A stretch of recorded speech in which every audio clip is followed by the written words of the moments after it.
I thank all of you for coming this evening. I'm Lorelei DiBernardo. In case you don't already know, I'm the co-president of the League of Women Voters of Dare County, and this is a very, very important topic. So I'm really delighted when I had the opportunity to schedule this session tonight.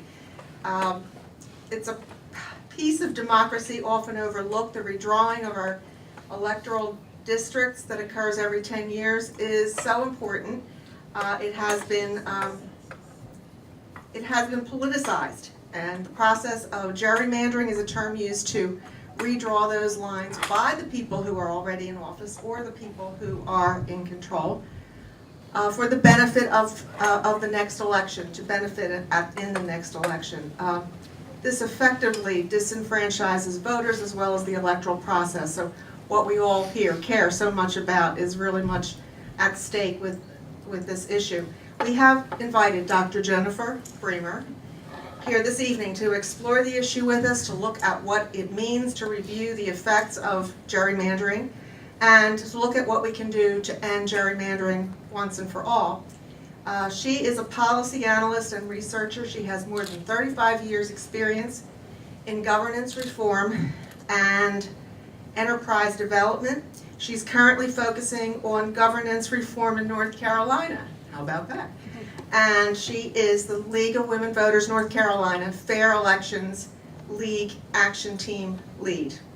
She has a degree in political science, a master's from Stanford in developmental economics, a PhD from Harvard's School of Government, and she currently resides in Chapel Hill, and she came here today. So we heartily welcome Dr. Bremer to our Dare County, and this is Drawing the Line.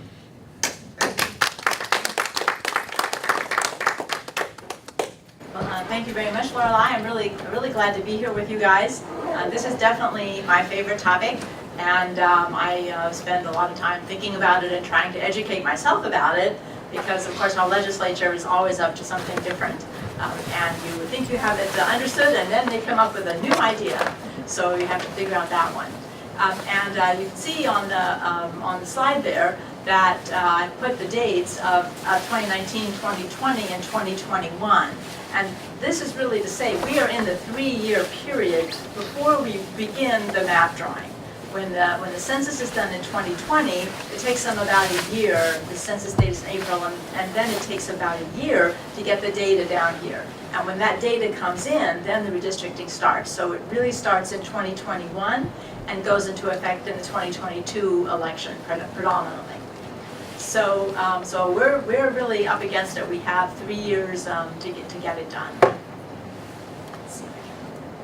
Yes. So what we're going to be covering is, I'm going to give a quick introduction to the league. But how many of you are league members? I may skip over that. Almost everybody. So I may flip through that, and in the interest of time as well, and then talk about what is redistricting and how did we get into this mess, the brief history of gerrymandering in the state, and why it matters and what you can do about it. But I'm also really happy to have an opportunity to present work that is in progress. Those who know the league know that when I say that, it has not been approved by the action team nor by the board, and it would have to be approved. But we're still working on it. But I wanted to present some of our early findings and get your feedback on what you think about this, because we're proposing what for the league is something of a radical approach, but not I hope too radical. And then I'll talk a little bit about what you can do, because the role of league members and other citizens is really fundamental, I think, to being able to solve this problem. So as you know, we have 1,700 members or so across the state in 18 chapters, and I'm not going to talk about this stuff too much, but it gives us a certain force, especially because so many of us are active. And we've been working on nonpartisan redistricting for 50 years, since the 60s, and you can either see that as a good thing, in that we kind of know our stuff and we're determined, or you can see it as, so how come this hasn't been fixed already? But we find that our approach to detailed study really does help to open doors for dialogue. And There are some states where the league has been involved in getting reform in redistricting successfully. Certainly among them, in Florida there was a constitutional amendment, but then years of court fights to get the legislature to do what the amendment said. And then in Ohio, this happened much more recently, just in the May primary, they adopted a constitutional amendment to change the way the districts would be drawn in Ohio, and that was negotiated between the League and Common Cause on the one hand, and the legislators on the other hand. So that's a really important step forward. And then as well, even more recently, Colorado adopted something in their legislature. And I'll talk a little bit about the implications of that.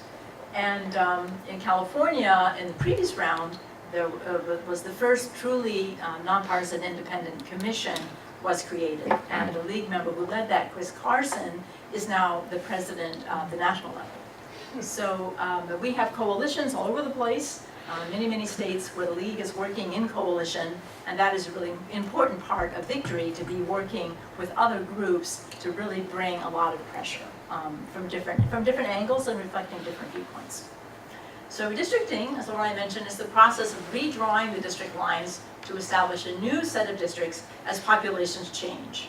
And it's not just population growth, it's also people moving around, immigrants coming in and so forth. Both in this state, I believe it's now true that 43% of the population is not born in the state.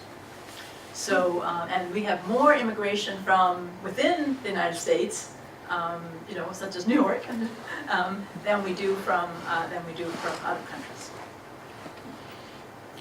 And we have three types of districts: at-large districts, where everybody in the whole state selects, or if it's a town or a county or whatever, everyone votes for one slate of candidates. For example, in the Senate, you can't gerrymander the Senate because they're elected statewide. There's no districts to draw.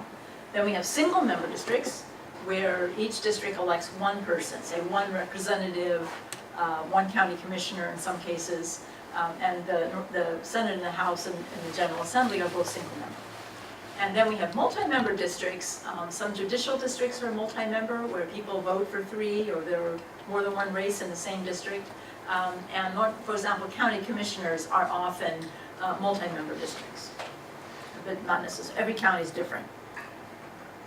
So how do you do it? Well, in single-member and some multi-member districts, they have to be redrawn, as I mentioned. And in North Carolina, this is done by the legislature. Doesn't matter if it's the county, city, whatever it is, the legislature has the power to redraw them. And they can redraw water districts, and they have even done that a couple times. They can redraw anything, because unlike some states, localities do not have an independent legal corporate existence. They operate under charter from the legislature. And the North Carolina governor cannot veto redistricting maps, except judicial maps. If they do go ahead and redistrict and gerrymander the judiciary, the governor can veto. And I think that's because when they introduced the veto, which was in the 90s, previously the governor did not have the veto, they listed all of the things that the governor could not veto. And they listed all kinds of redistricting on the list, but they did not include judicial. And I think it's because it never occurred to them that they might want to gerrymander the judiciary. So now they're regretting that.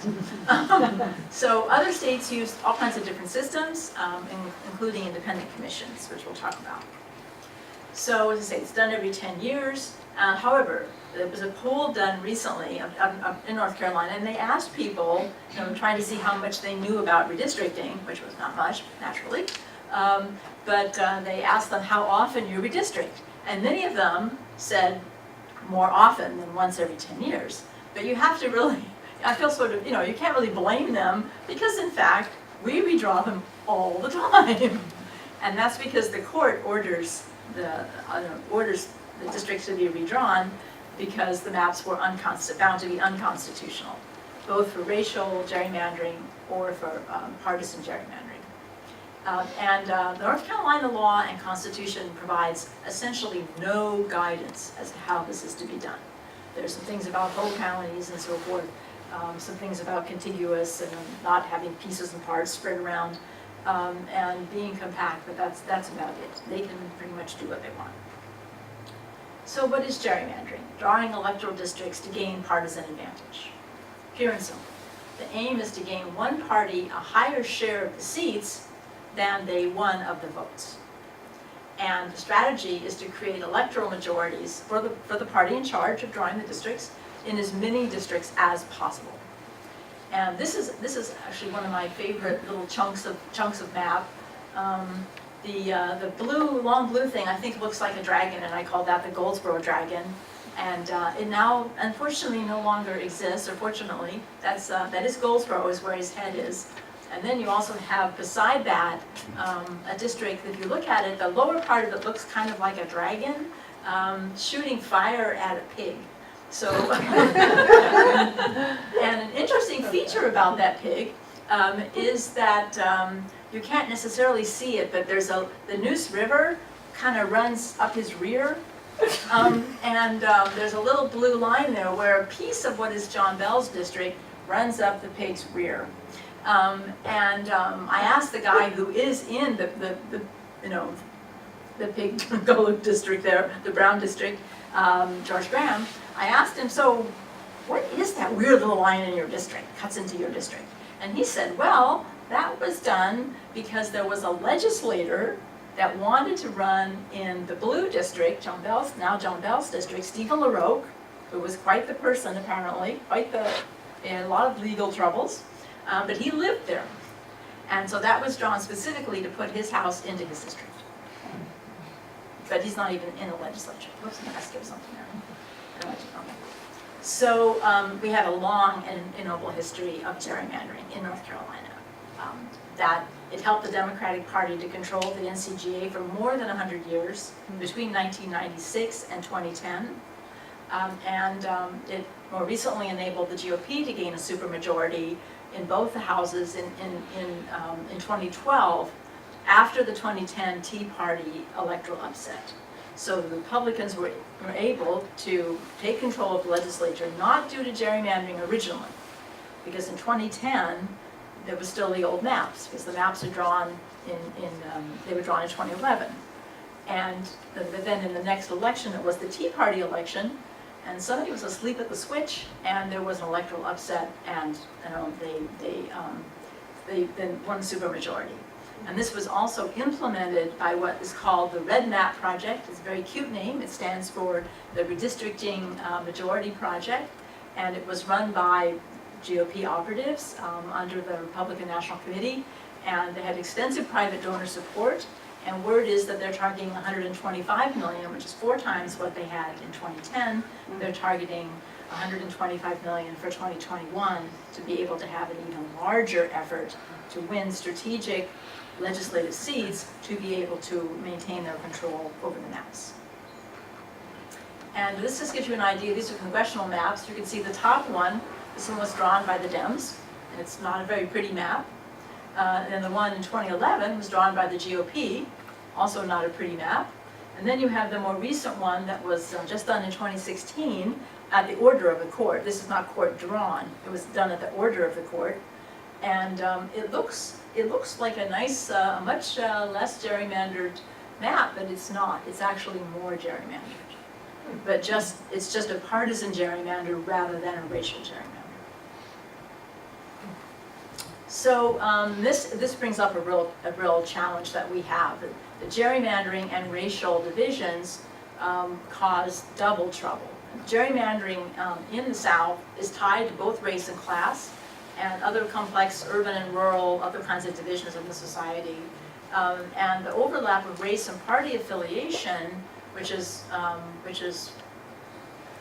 quite high, leads to geographic grouping by party, given that people tend to be clumped where they live by race. So it makes it easier and very tempting to draw racial gerrymanders, even though it is unconstitutional.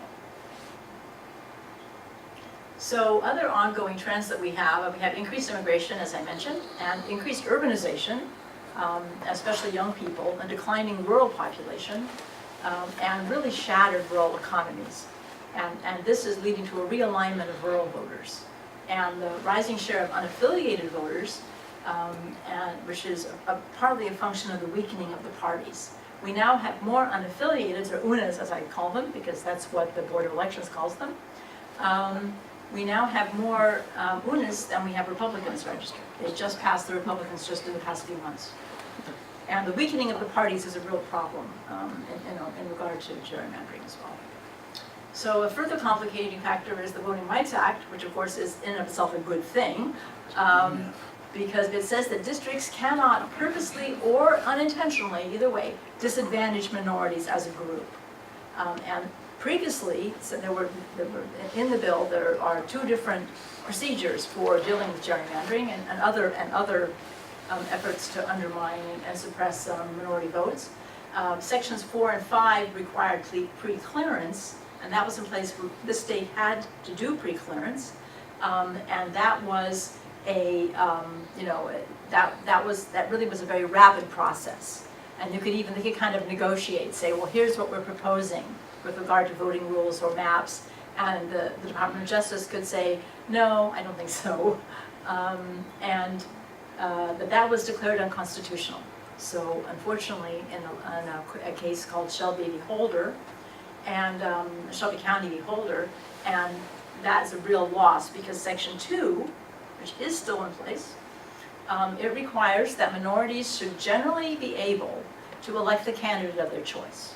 So that if there is a concentration of a minority population and they're large enough to be a district or a big share of a district, and the voters around them do not vote the way they do, then there's a rationale for creating a majority-minority district to enable them to elect the candidate of their choice and not always, be in the minority. And lawsuits currently rely on that, but the problem here is that these cases are extremely expensive and take years and years and years to resolve. So all the cases that we're fighting now, we still have cases in court. There's a lead case that was just entered recently in a further effort to try to get resolution of a problem in Wake County, where the Supreme Court where the federal court had ruled that the legislature had violated the North Carolina Constitution, and the Supreme Court, the federal Supreme Court said, well, the federal court can't really do that because they don't have jurisdiction over the state constitution. So they undid that part of the court ruling. And so there's a lawsuit being brought in state court. And the league has provided all of the plaintiffs for that. It's in Wake County. But these lawsuits take years. That is still part of the original 2011 redrawing.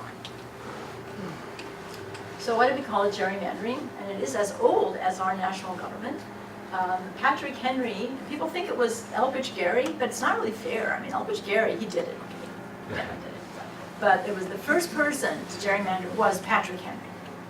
So you can't get more American than that. And he hated James Madison. And they were opposite persuasions politically. Madison, I believe, was a Democrat-Republican, and Henry was a Federalist. And he wanted to make sure that Madison was not in the first Congress. So he drew a gerrymandered district in Virginia to keep Madison out of the first Congress. But Madison, is a lesson for us all, Madison got out there and fought for his seat and, really campaigned hard, and he was able to win. But then Elbridge Gerry, and he pronounced it Gary, even though we say Jerry, he drew the famous gerrymander in Massachusetts, and he was able to get his party a majority in the legislature, and then he went on, believed to be Madison's vice president. So it's keeping it all in the family here. So why should you care? Well, a main issue with gerrymandering is that it creates safe seats for everybody, such that legislators don't face any competition. They can run over and over, often running unopposed. And for example, since 1992, nearly half of all North Carolina legislative races had only one candidate, whether it was a Dem or a Republican, depending on how the district was drawn. And incumbents don't have to listen to their voters.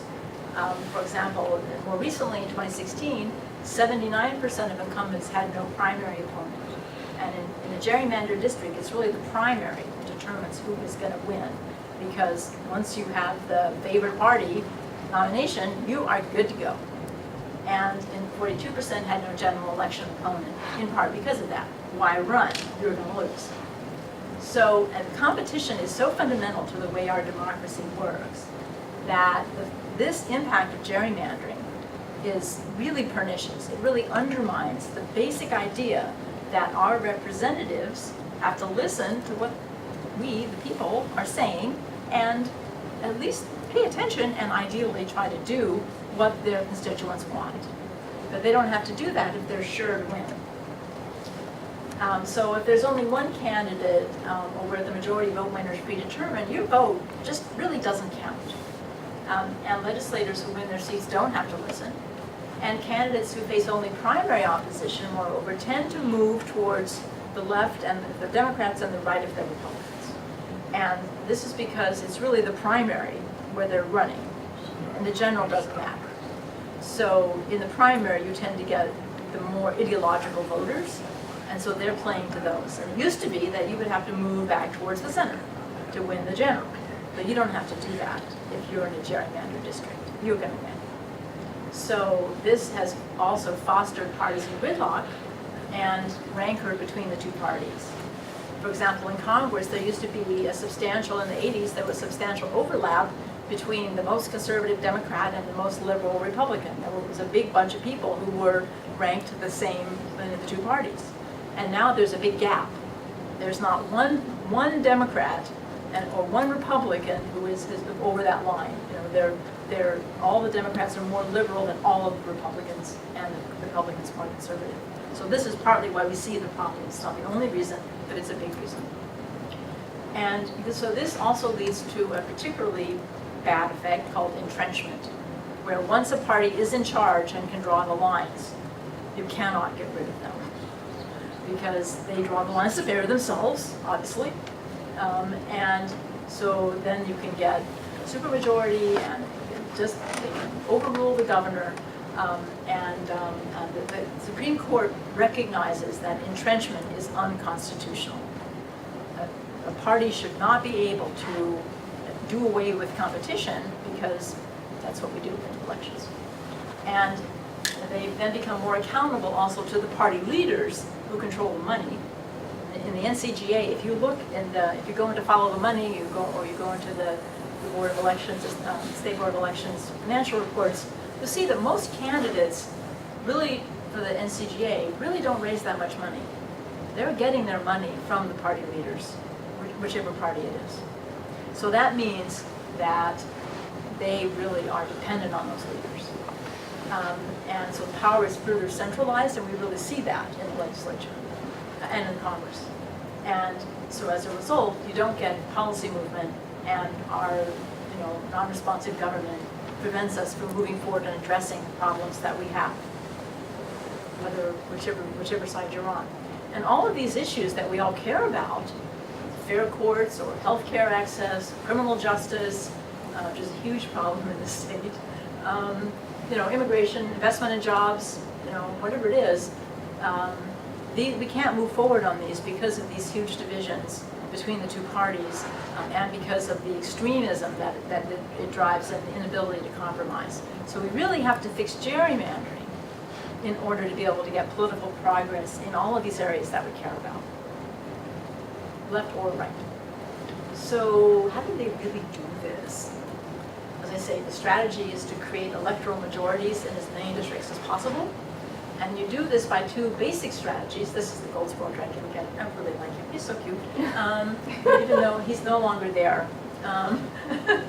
He's now been redrawn by the special master who did the redrawing in the legislature. And now he's a very sweet little turtle dove. So it's all compact. And a little tail fanning down into, I believe it's Sampson County. But how it's done, there are two techniques that work together. First, you pack the other party's voters, or the voters of one race, into as few districts as possible. so that there's like big piles of them, more than they need to win, so they're basically wasting their votes. Half of them could stay home, and they would still be winning that district. Or, so you do that in some districts where you can, in others, you crack them into small groups, so again, their votes don't count because they're vastly outnumbered by the other party. So here's a little example. If we start with a community that's pretty evenly split, 8 buffalo and 7 jackalopes, just like North Carolina, pretty much. Then we need to add a greedy party and 1 weaselly consultant. You see him up there in the corner, Mr. Weasel, who is the map drawer. So, but who does he work for? Here's Mr. Weasel. He's prepared to go to work. Our Weasel, by the way, is named Tom Hoffler. Apparently lives in North Carolina at this point. He has so much work here, saves him travel. So supposing he works for the Buffaloes. Well, the Buffaloes have 53% of the voters, and Jackalope have 47 with their 8 and 7 split. But if Mr. Weasel draws the maps, the Buffaloes can win 80% of the seats and only give 20% to the Jackalopes.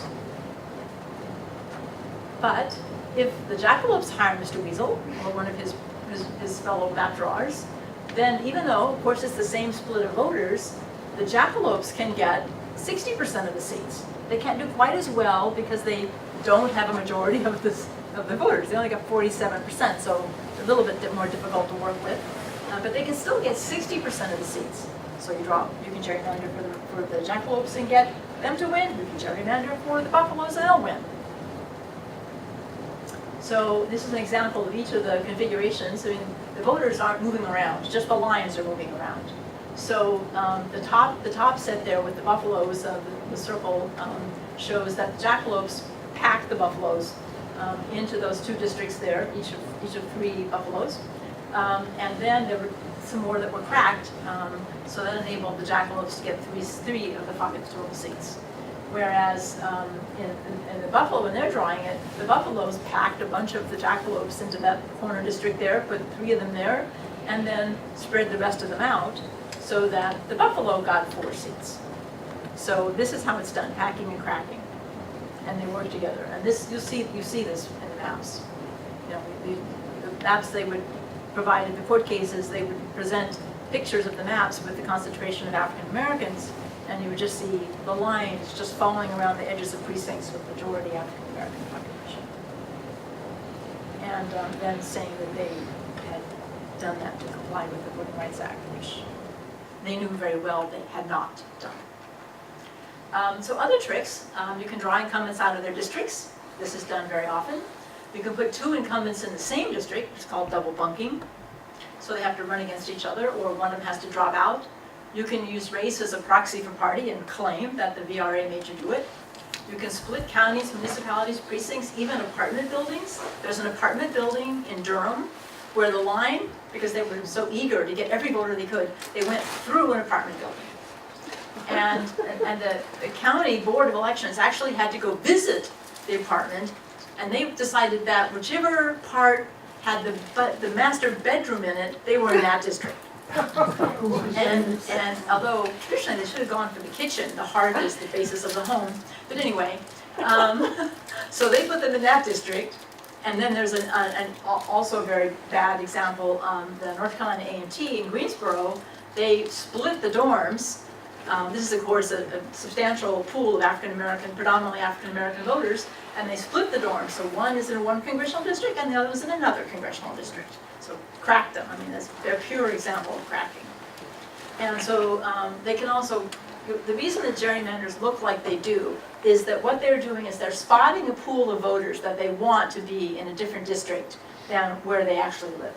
And they're reaching out a long tentacle to grab that pool of voters and then connect them back to another pool of voters, and while including as few of their voters in between as possible. So that's why you see these knobs and horses' heads and dragon heads and so forth, you know, when they draw these districts.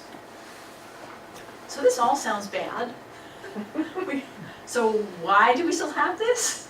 No, why is this still our great? No other country does this, by the way. Although Hungary has now decided, which is becoming more and more fascist, Hungary has decided that they're going to do this too, but no one else does this. And so why is it so hard to get reform in so many states, including North Carolina? One of the main reasons is that we do not have something called citizen-initiated referendum ballot, which means we cannot gather petitions and signatures and put something on the ballot. Nope. We're one of 26 states that cannot do that. And the governor, as I mentioned, cannot veto the maps, which also provides, it loses you one of the ways that you can mix it around if the legislature is controlled by one party but the governor is a different one, or one house and the governor, that removes that source of balance. And as the Supreme Court has said, in the South, racial gerrymandering is partisan gerrymandering. And racial gerrymandering, which is to say, to use race to draw the lines, is really the way it's usually done, even though it is unconstitutional. So how do we get out of this mess? Well, court challenges, legislative action, and constitutional change, or mix and match. In the courts, we've had at least, I think it's actually higher now with the one case, I didn't change the slide, at least 17 redistricting lawsuits since 2000, and the state has lost in almost every case. At great expense to the taxpayers, several $1 million have been spent on these ridiculous cases. And in 2006, all 9 US Supreme Court justices agreed that excessive partisan gerrymandering, already long decided that racial gerrymandering was unconstitutional. They said that it violates the Constitution in principle, that they could not find a standard to measure what's excessive. Like, okay, a little bit of partisan advantage is okay, but where's the line? And that's what these current court cases are about, which maybe we'll get a decision in June, or maybe we won't. Maybe we will actually have a case, our federal case, which Judge Wynn, he actually is a judge in the Circuit Court of Virginia, wrote the decision for the Congressional partisan gerrymandering case, which is the first time, the North Carolina case is the first time that an entire state map has been found to be unconstitutional based on being a partisan gerrymander. And it was drawn to correct the racial gerrymander. So they may want to hear that case because it's an extremely strong case. And Judge Wynn took every argument he could find that had been presented to him and to the panel, and wrote it up as strongly as he could. It's about a 200-page opinion, I think, but it is very definitely worth looking at if you want to look at it. You can find it on the Brennan website, which I can tell you where to find it. So, legislation.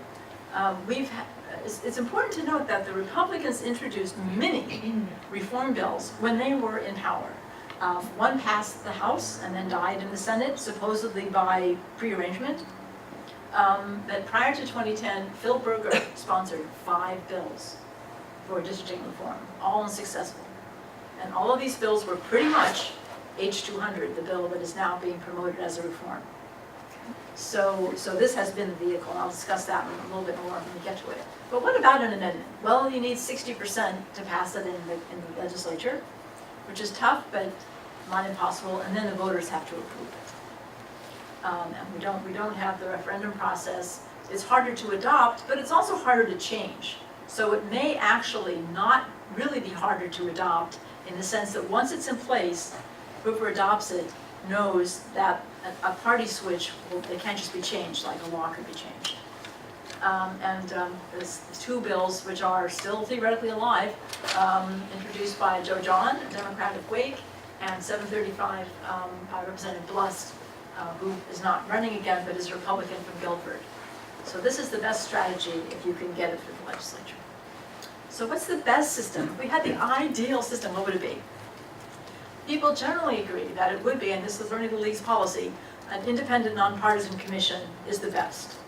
That means the politicians play no role in selecting the commission that does the hearings and draws the maps, and that the members of the commission include Democrats, GOP members, and independents, and that often in this more common, well, the best model, a supermajority is required to approve the maps. So you must have some Democrats, some Republicans, and some independents, depending on how the rule runs, but you must have, one party cannot pass the map. And you have an independent process to vet and select citizens to be in the commission, and very strict rules on public participation, transparency, criteria to limit partisanship, and the maps developed by the commission are final. They do not go back to the legislature. This is probably the best system. However, we're good to go, right? No, sorry, the only states that have done this have citizen-initiated referendum, and we don't. All of them pretty much did it that way by citizen petition. I used to say, until a week ago, that no legislature had ever voted to give away the power to draw the maps. And that was true until last week when Colorado voted to give away the power. But that's because the League and others were very, very close to getting enough signatures to be able to put an initiative on the ballot in the fall, and they decided that it was better to compromise, and they did so. But that's the first time that a legislature has voted, and the same thing happened in Ohio, slightly different sequence of events, where the League and others, the League in Common Cause and 100 other groups were really making progress towards putting something on the ballot, and the legislature agreed on a compromise with the League, and adopted it, and now it went on the primary ballot as a constitutional amendment and was adopted. And that one, though, the legislature still votes on the maps. So they did not completely give away the power, and they named part of the commission as well. So we're not the only ones in this fix. This is kind of an ugly graphic. What can I do? This is the map.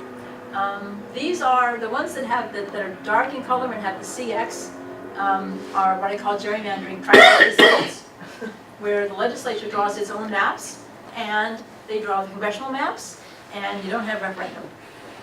So Pennsylvania, the legislature does not draw the maps, but they draw the congressional maps, and they also do not have referendum. So this is pretty much the, we're one of those. And many, many states are putting in reforms. The ones in green are states that have introduced some type of legislative, a bill to reform redistricting in 2017. And the X's, again, are the ones who do not have the ability to put something on the ballot by the citizens alone. So the big question that we have to address, and this is really a tough question, is what might work reasonably well, like really control extreme gerrymandering, at least, limit gerrymandering, and pass the legislature. So it's got to do both of those things. If it's a really great idea, but you can't pass the legislature, then you don't solve your problem. So if we don't think that they will give up their power, can we get rid of extreme gerrymandering by limiting their map drawing power, but not taking it away altogether? Again, this is the case in the Ohio reform and in many other reforms, which I'll talk about, not many, some other reforms. So there are two things that we have to think about in designing any kind of a system. Who draws the maps, and how do they draw the maps? So we're actually in the middle of this project to try to answer those questions, looking at 54 bills that were introduced in 17 states, all of which, like us, do not have citizen-initiated referendum. And also Congress has introduced some bills. We took all the states in the South, so they have states that are kind of like us, and several states in the Northeast and Midwest, and we're looking at them, looking for the answers to the who draws the maps in those bills and how do they draw them. And the basic options for who, in many of these the legislature draws the maps, that's what we have now. Sometimes the Legislative Research Division draws the maps. This is the Iowa model. The H200 has the legislative staff draw the maps. Then there are commission models in which some group of people are chosen somehow, and there are many different ways to do it. If the legislators pick them, it's called a politician commission. If someone else appoints them, it's an independent commission, as in California. But there's no real name for legislators and others appointing commissioners, and that is an option that is appealing, because again, you're not taking all of the power away from them, but you're not giving them all the power either. So we think that this latter element of having a mixture, the legislature appointing some and others being appointed from the citizens in a different way, is probably, that's what we're seeing is a lot of the action in these reform bills is looking at models like that. And some of them have been adopted already. If you look at who uses which system now to draw the maps, the light purple is the legislature alone has the power to draw the maps. And the darker purple is still involving the legislature, either an advisory commission advising the legislature, or a backup commission, if they can't agree, that steps in. Only the orangey ones, one is are politician commissions, where the commission is still appointed by the legislature, and possibly the governor in some states. And then it's only just a few of those off in the west where you have an independent commission. And Colorado will also have that, assuming the ballot measure passes. So lots of purple here. A lot of legislators are in charge of drawing the maps in the US. But there are many shades of purple. They're not all the same. And so then how do they do it? In our state, the answer is simple. They do it any way they want. There are no rules really, except for some very vague general principles. For example, the previous legislative map, they split more than 400 precincts to pick out pockets of voters who were either Democrats and Republicans or African Americans and others, and just drew them very, very precisely.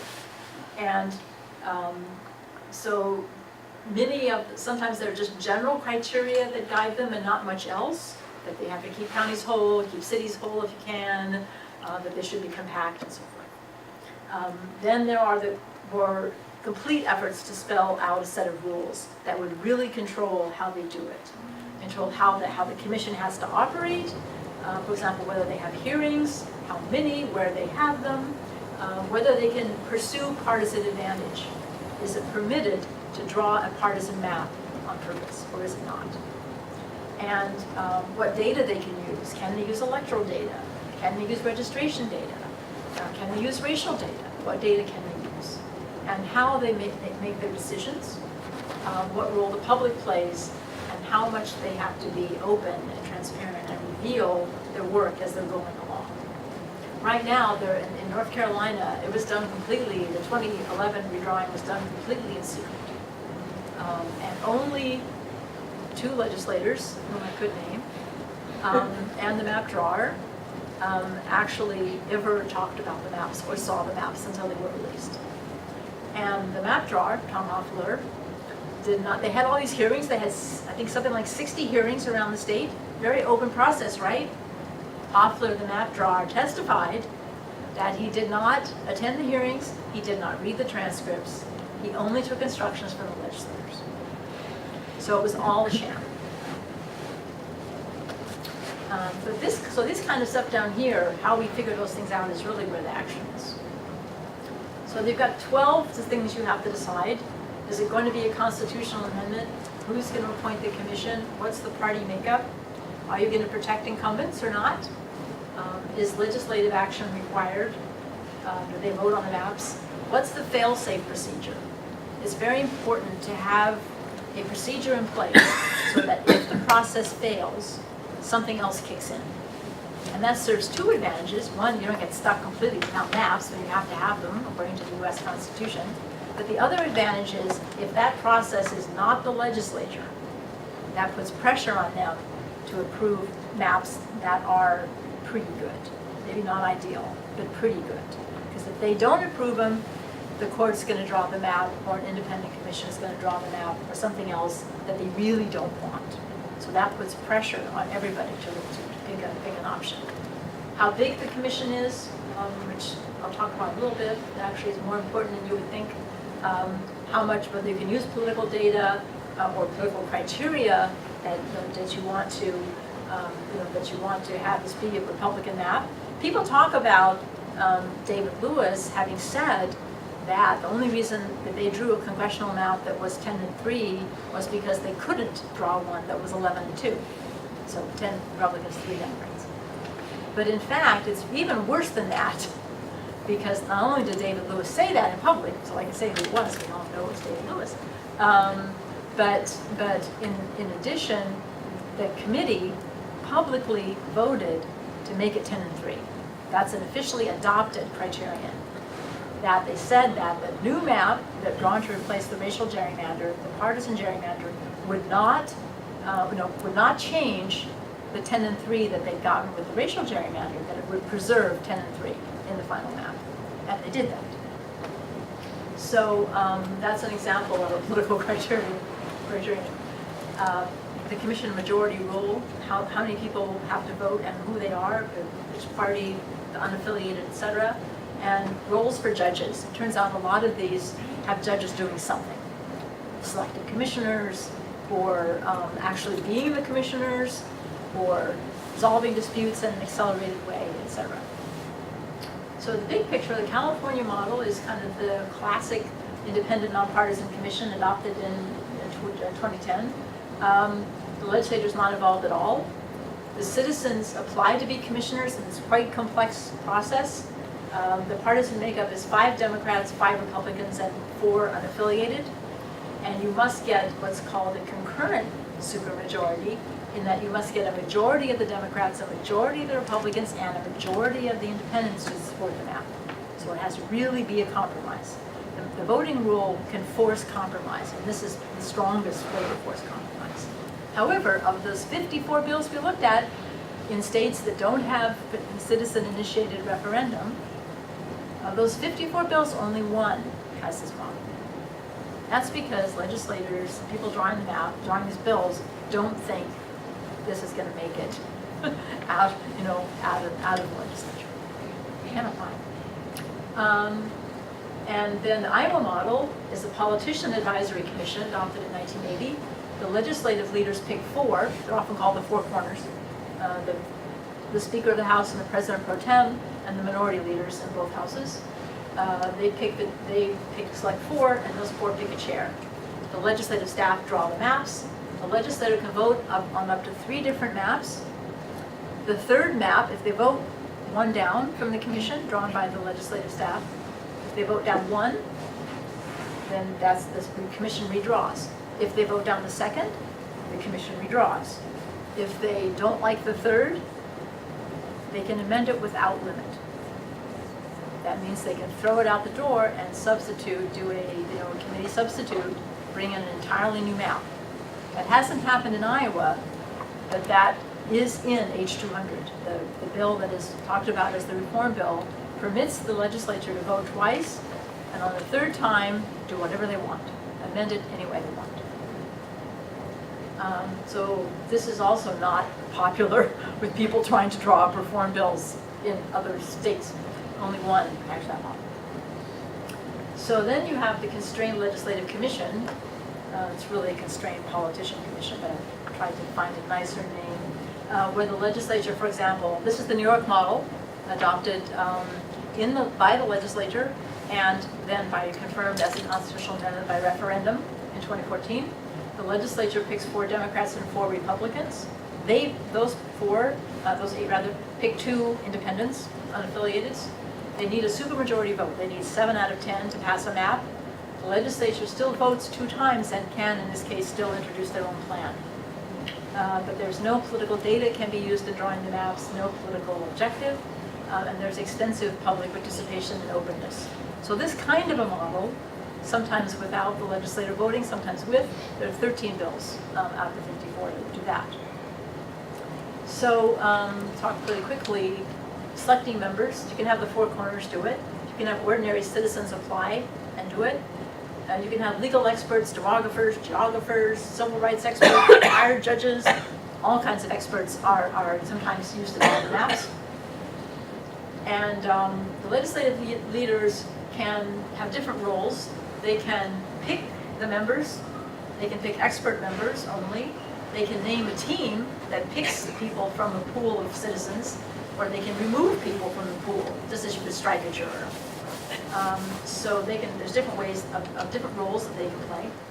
Citizen pools, this is the way that works in California, which is fairly common. There are other bills that use a pool, they just don't have the whole California model. So usually they're partisan subpools, and a nonpartisan agency screens them, and then group one can be picked, for example, by a random drawing. They were called, I think, the Lucky Eight in California, and then the second group is picked by the first group from the pool. There are other methods of selecting citizens. And then experts, retired judges, as I said, these different expert types. And then the chair is really critical. Obviously, who's going to control this process? If anyone can, you've got these two warring parties and then some unaffiliated. It's usually picked by a vote of other members. It often must be an independent. It may be a judge. It may be picked, for example, by the Supreme Court in some cases. It may be a non-voting person. You just have to try to get them to work together. Or it may be somebody who only votes in a tie, or a regular member. So there are different ways of trying to constrain and yet create a workable committee. You can combine these in all kinds of different ways. The four corners can name some, and then a nonpartisan agency or the Supreme Court can name others. For example, you can have a nonpartisan agency that screens, the four corners throw people out, and then random selection to fill the rest. Or you can just have the four corners pick them all. This is a really popular option. What could go wrong? Right? That's great. Let's do that. So then often there are long lists of people that cannot be on the commission. They cannot be legislators. They cannot be donors. They cannot be family members. They even have long lists of what's a family member. Brothers, sisters, uncles, aunts, wives, ex-wives. You know, it's like, anyway. And whether that's their current situation or the past. And sometimes there are people who on the commission must pledge that neither they nor their spouse will run for office for 5 years or 2 years. So the commission size matters. If it's too small, you can't really get the diversity that you need. Whether that's gender, ethnicity and race, geography, you're not really going to be able to reflect the reality of the state. And also, you're not going to be able to have many different types of expertise. If it's too large, people may not really develop the working relationships, and there's a greater risk of confidentiality. Because somebody could be talking outside, and you're not going to, it's hard to figure out. If there's only 4 or 5 of you, you figure out who it is. If there are 20 or 30 of you, you're not going to get that happen. So another reason is that you can have more public interaction. If you have a slightly larger commission, you can have more hearings around the state, you can actually get people to read the comments, which is important. People spend a lot of time making these comments. It was very embarrassing in the judicial meeting on the judicial redistricting. One of the legislators asked, "What happened to those citizen comments? There were all these, we thought they were making comments, we haven't seen them." And the legislative staff said, "Well, yeah, the comments. Yeah, we forgot about those." And so the legislator, was Terry Van Dyne from Asheville, said, "Well, could we maybe see them? You know, how about that?" If you actually have staff, I mean, enough people can actually read the comments and respond. And there are also more ways you can get to a majority. You can't have one person who's that person in the middle who's going to hold out and not agree, so doing exactly what that person wants. You can combine people together in different ways to get a majority. So you need kind of a middle-sized commission. Voting rules, this is starting from the Dem side, but the Republican side is just the same. You just flip the Ds and the Rs. You can have a simple majority where you would still need a couple of independents probably, if you have those. You can get a bipartisan simple majority where you must also have a Republican. If it's mostly Dems, you must have at least one Republican. A supermajority where you need more than 50%, and a bipartisan supermajority where you need, to have more than 50%, and at least one person has to be from each party and from the independents. And then the concurrent majority, which is in California, where you need a majority of each of the subgroups. So then these things are, there is no one right way to do this, it seems. But these are the kinds of choices that would need to be made to put together a system. And whether the legislature can amend the map, and the commission is just advising, or they cannot amend but could ask for another map, or if that process fails, what is the backup? Someone else draws the map, or the legislature can do what they want. And if there is an independent commission, that the map becomes final once they adopt it. Whether they're appointed by the legislature, or they're citizens, or a mix, or judges, or whatever, that when they draw the map, it becomes the map without going to the legislature at all. So the current commissions Only 10 of them have post-commission action in the legislature, 20% of them do not. The constitutional amendment, 24% of them, 24 out of the 30 commissions is a constitutional amendment. The size is 3 to 18. The four corners or other politicians appoint in 28 out of the 30. Most of these existing commissions in the other states, the legislature appoints. But they also have appointees typically from non-politicians. So you have these mixed commissions. Some legislators, so they have a role and a say, and some other people to try to make the process honest. They seem to be, sometimes it's only the chair. So our white paper, our aim is to lay out the options and try to give pros and cons on the choices and provide examples of what they've been done, including text. We're not going to recommend a specific design. And the reason for that is we really think to get it through the legislators have to be part of the process. It has to be their bill. And otherwise, we can say, oh, the league has this great idea. And we all know what's going to happen. They're just going to throw it in the trash. So we want to move the debate to what we think may be more fertile ground, these kinds of options. There's lots of ways you can do this. What do you like? How big do you think the commission should be? How many should be appointed by the legislature? Sort of begin, rather than going yes, no, maybe we can get some dialogue about, well, maybe this would be okay. Now that's not going to work for me. You got to have that. And try to get something passed, get it done for 2021. That's what you have to do. And, so we have a lot of constitutional amendments. Most of the commissions are some legislative and some not. They almost all include unaffiliated members, and half of them prohibit political data or political purposes. About half wanted more than just a simple majority. About more than half require legislative action. So the maps go back to the legislature. 3 out of 5 have a fail-safe procedure.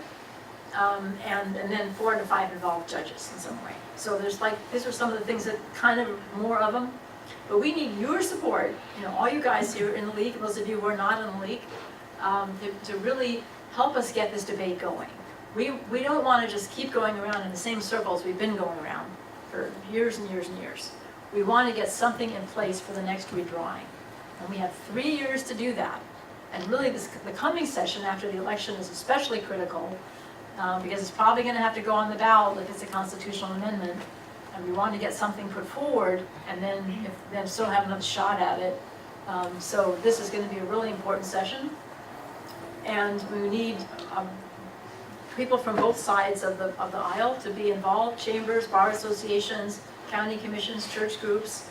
If you look at the Ohio coalition of 115 groups, you saw the Democratic Party, the Republican Party in the coalition, the League, Common Cause, and chamber after chamber, and county commissioners, and environmental groups, and other liberal groups of different sorts.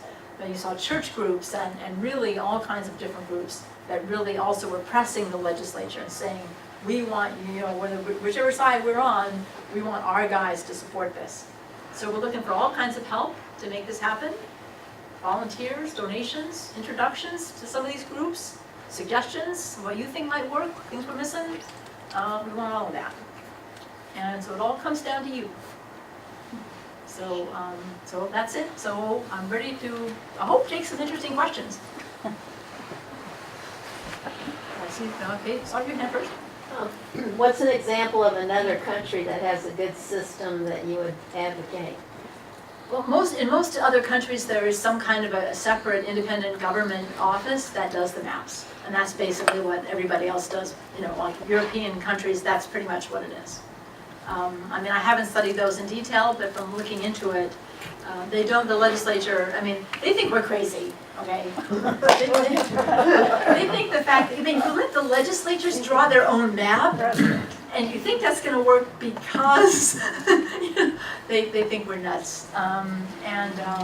It's just all part of, the desire, I think, is to try to get more participation, and they thought that the legislature was going to be elected by the people and was going to be responsible to them, and they didn't realize that it could be cooked in terms of the people who drew up our Constitution. So yeah, but we're not gonna get, I don't think we're not gonna get a government office set up in Washington to draw the maps. I don't think that's gonna happen. Yeah. I've been a strong participant in voting issues over a period of about 40 years, and almost all of it in Massachusetts. Been a plaintiff in two. Oh, great. Two. Glad to have someone here with your experience. Two redistricting lawsuits, including the big one after the 2000 census.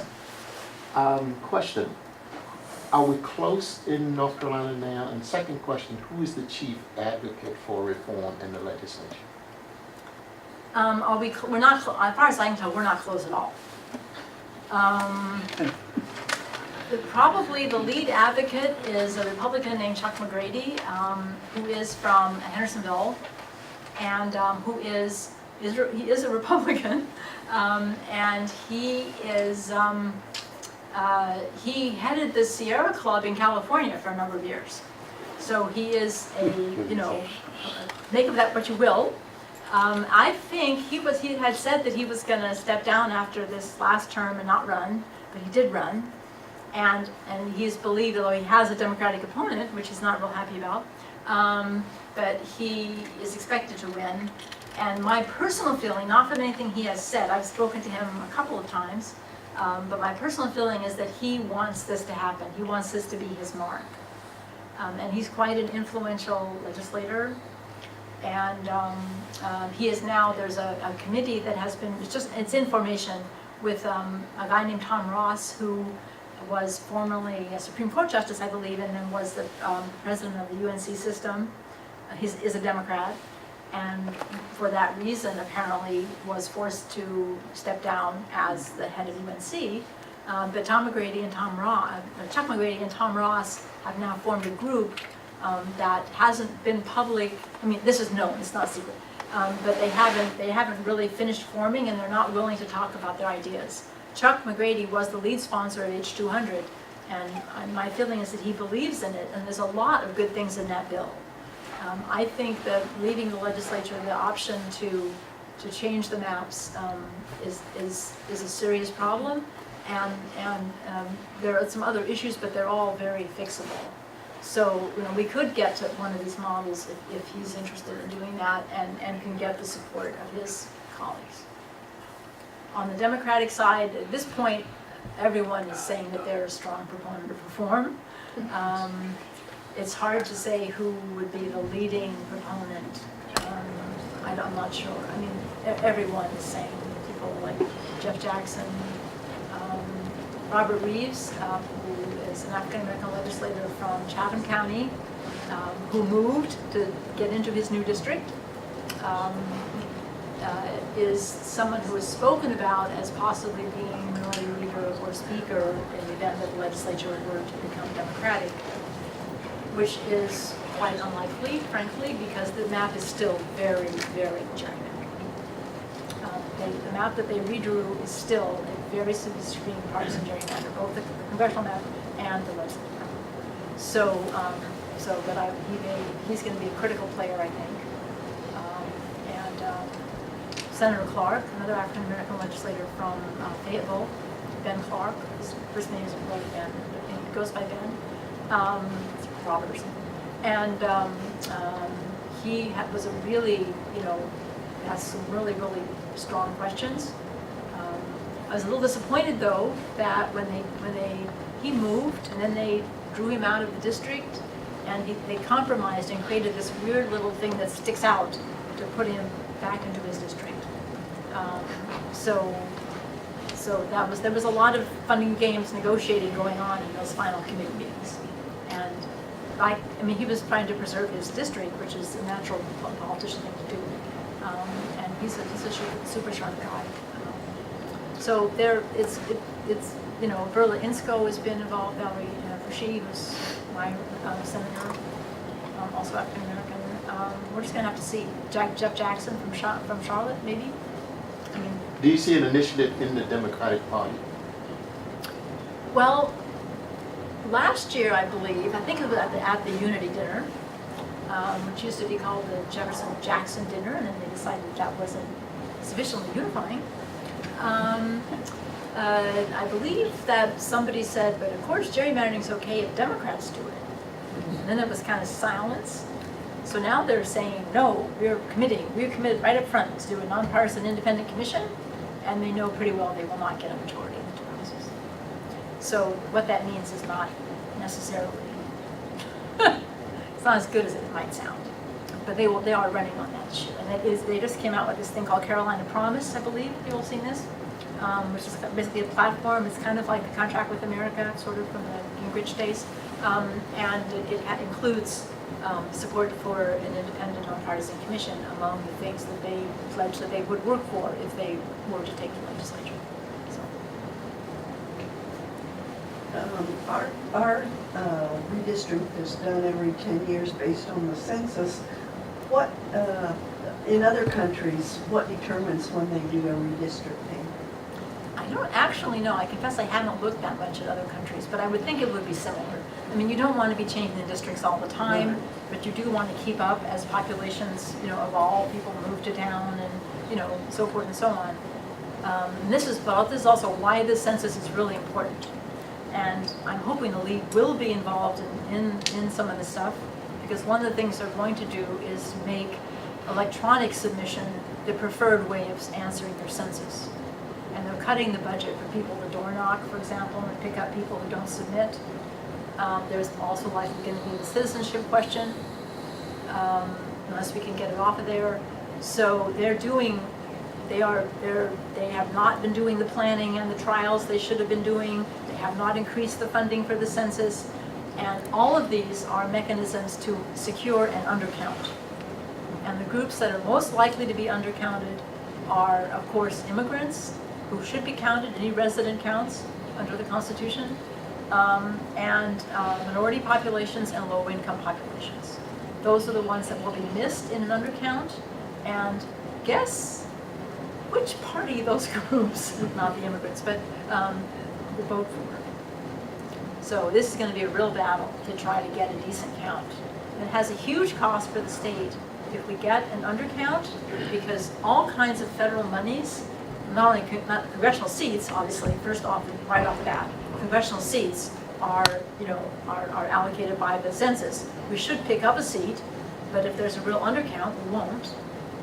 And also all kinds of federal monies are allocated based on your population numbers, so many dollars per person kind of thing. And in addition, that basis, which if they do what they seem to be trying to do, will undercount minorities and undercount lower income people in general, and undercount recent immigrants who are citizens or their children. That will also undercount Democrats, and Democratic areas will be undercounted. So it's the census is not just an academic kind of procedural thing. Like many things, it is intensely political. And so far, we are, people who would like to see a fair census and a fair redistricting are not really winning so far. Gotta tell you. Yeah? You mentioned the money that was going to be thrown at this effort to oppose, kind of fair districts. Was that statewide when you threw out that big number? No, that was U.S.-wide. U.S.-wide. So it's just with that kind of money and attention being thrown at this issue, it seems like it's a big tough fight. Very definitely. I mean, what they did in the previous round, which is likely what they will do this time, was that they very intelligently, targeted specific legislative seats that they thought they could flip. They thought they could take a Democrat in southeastern Pennsylvania and switch, and flip that seat. And they had charts on their walls. You can read about this in I'm not sure how sensitive this audience is, Ratfucked, Daly's book. The UC is replaced with asterisks. Because apparently that's what they used for their plan. Internally, they called it Ratfuck. And so what they did was they identified these seats, and then like in the last week or two, They put huge amounts of money into scurrilous attacks when it was too late to respond. And they succeeded. There were they also did traditional political things. But a lot of the money was put in at the last minute, so no one knew it was there, and until it showed up, and all kinds of literature and stuff, and they were very successful. And they controlled a substantial majority of 30-something legislatures.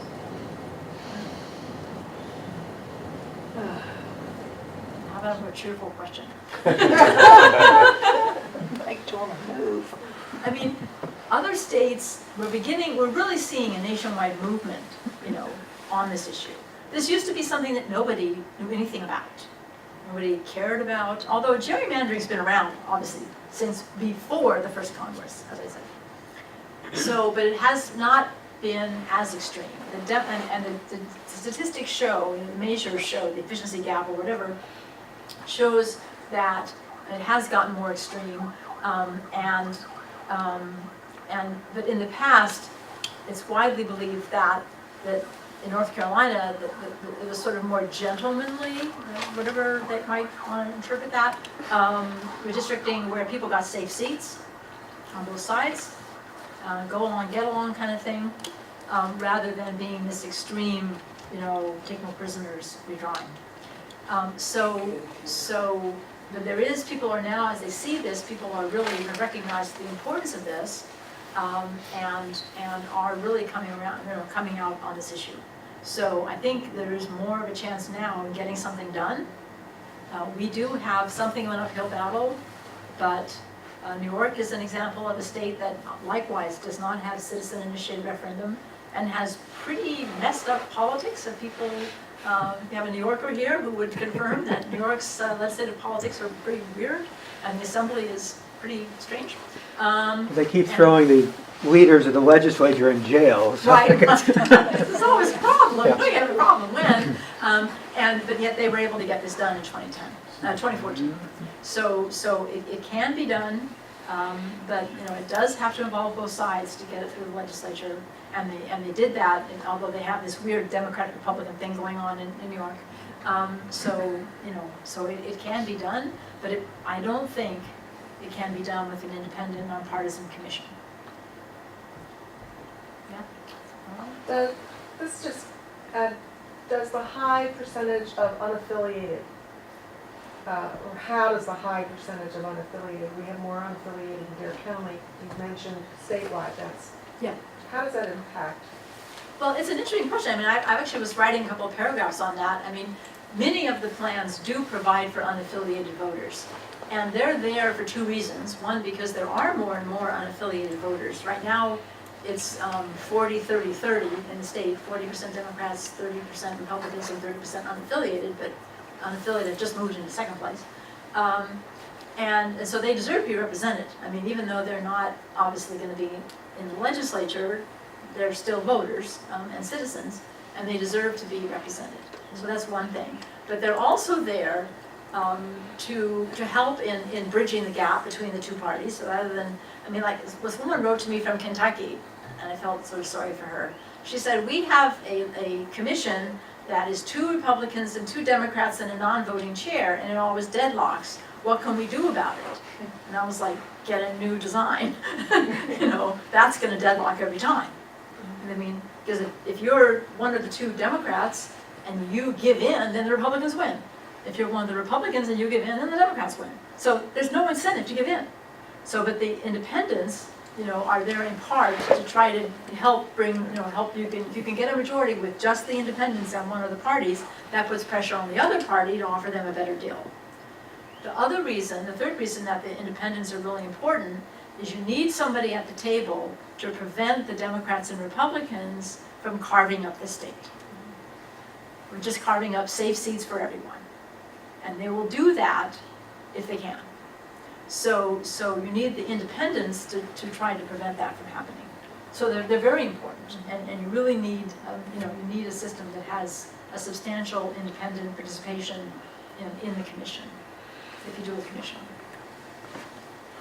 Yeah, great. So, has the league ever considered taking a position on trying to establish a citizen referendum? in the state? We actually lost it sometime, I believe, I was gonna look up the date and I didn't do it, but I think it was the early 1900s. And I think it was all around the whole Wilmington, Reconstruction Restoration issue. I think that's when there was a big amendment passed, not the one after the Civil War in 1868. This is the 150th anniversary of the 1868 Constitution, by the way. 68, 18. But that was one of the things that was lost. So it's actually unconstitutional. Yes, there's no provision in the Constitution. It was eliminated. But I mean, it actually, does it say there will be no citizen referendums, or it's just not addressed in the Constitution?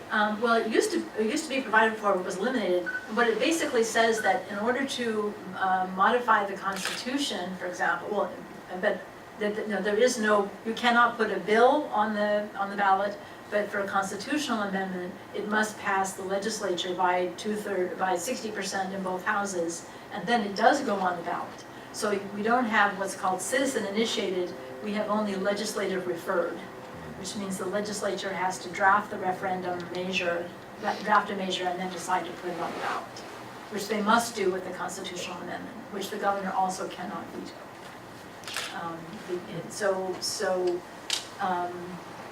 Yeah, but I think the only way to get it back would be to get 60% of both houses to vote to give it back to the citizens, which may be not the most likely outcome in the world. It's something that people could press for. I don't know how many states have gone back the other way, have not had it and then have acquired it. I don't know. Yeah. Since the primary interest of legislatures across the country is self-preservation, Yes, number one, yes.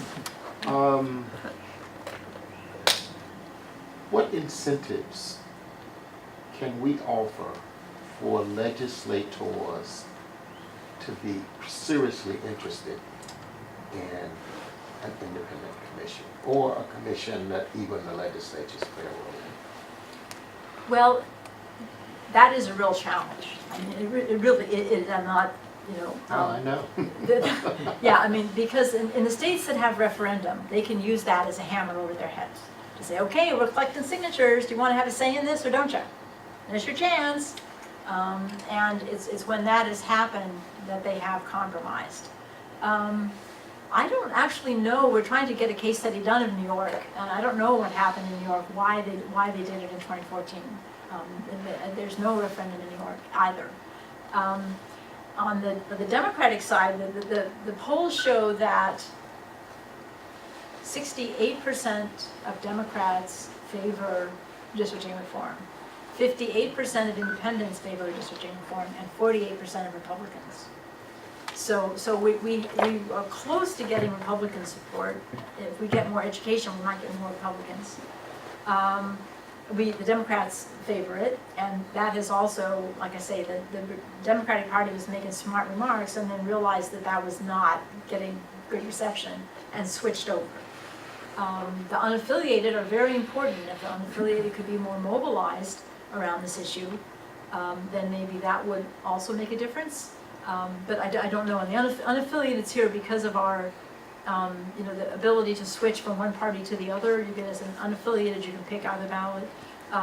So that it's very hard to know what the actual political leanings of the unaffiliated are, because a lot of it is strategic.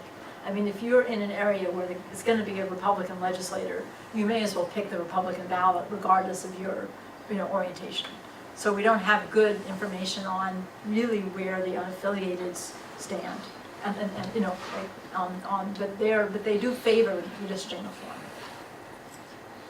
reform. So if 68% of Democrats favor redistricting reform, it'd be interesting to know how many Democratic legislators favor redistricting.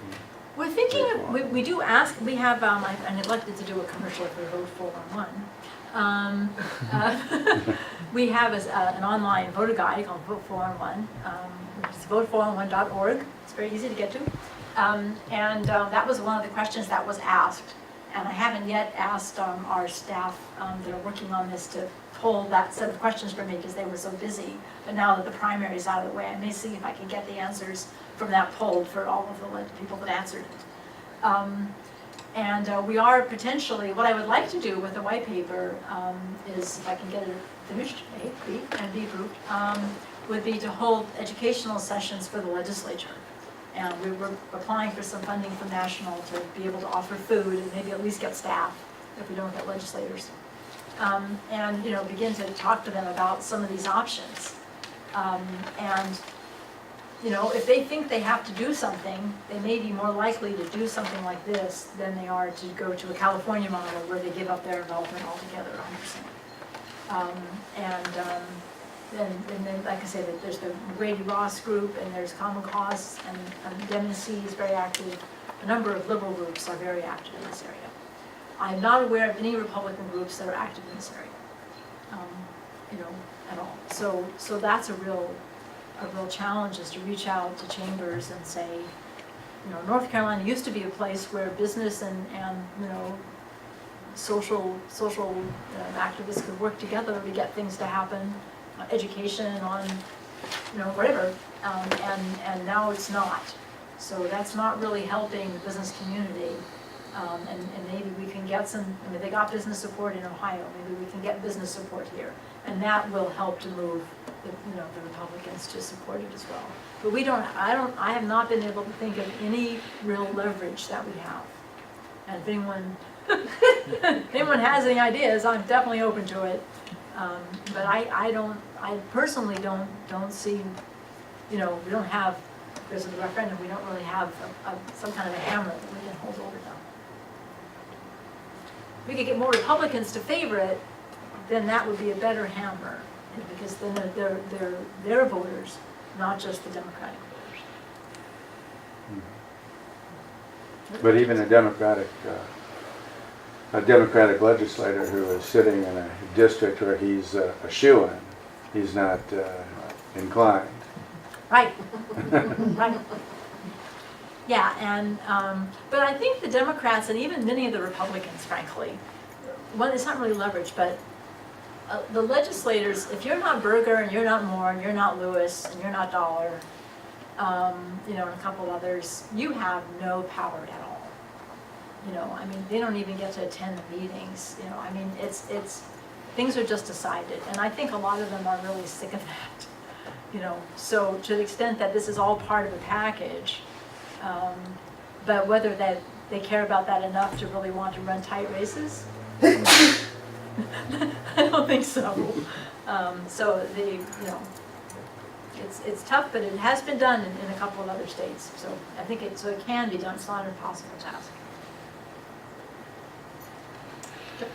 If it's a public record that I'm an unaffiliated voter, is it also record anywhere what ballot I asked for? Yep. Yes. You can pull that in a few minutes. You can, okay. Yes, if you have access to a van, like either the Democratic Party van or there's a nonprofit van that has the voting records in easily accessible form, and it's just a couple of clicks. Give me the unaffiliateds who voted Democrat in these elections. You can get a list of all over the state. The final canvassing for Dare County is May 30th, and after May 30th, you can get it in Dare County. Yeah, that'll be out there soon. So you can pull that information. But what you don't know is, did they vote Republican, say, because that was the race that they wanted to vote in, Right. as opposed to because they lean Republican themselves, depending on, because there were not competitive races for all the primary seats at all. There were candidates for all the primary seats, and I have that number, but I can't remember it. But there were a lot of uncontested General Assembly seats on both sides.